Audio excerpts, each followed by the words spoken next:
continuation ng ginawa natin kahapon. So after ko na kumain ng pakwan, ayun, almusal ko na longganisa, nag-prepare na ako ng sardinas. So nabili ko rin yan kahapon, and meron niyang itlog and yung pansit canton. Pero this time nag-digo sardines lang ako, yung kulay pula, kasi bet natin yung maanghang.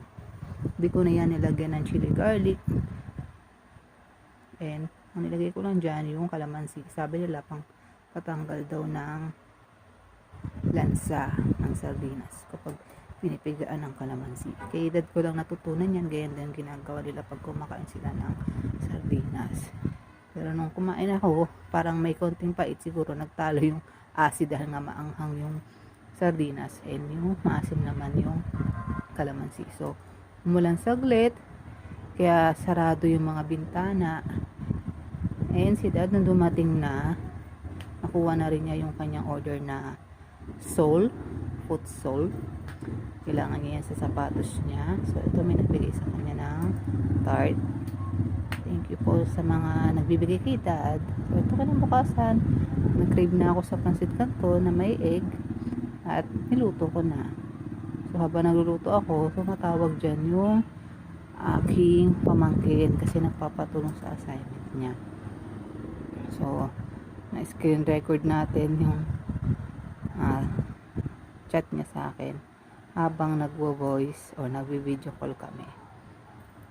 So ito na yung kinain ko. Yan, ang cute ng pagkaluto ko dun sa itlog.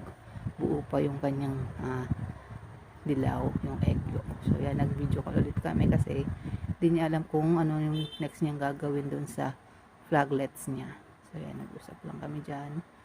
And nagpatulong na ako kay dad na ibaba yung mga maleta kasi may hinahanap akong damit ni baby na nabili namin sa SM noon. Actually, yung mga gamit na yun ay yung mga gamit sana ng first baby namin. Yan, kagaya ng bote ng gatas, yung mga yan. And ito talaga yung hanap ko, yung damit. Hindi ko alam kung saan ko na ilagay. Na-stress talaga ako dyan. And talagang napagod ako kasi after na maghanap, naglinis na rin ako. Hindi ko na kinaya, so kailangan ko na lang magpahinga kasi ayokong puwersahin yung sarili ko. And inisip ko saan ko ba talaga na ilagay yun. Magkakasama naman kasi yun. Pero sige, pahinga muna tayo, and huwag tayo magpuwersa-puwersa, mahirap na. So yan muna guys, bye, thank you.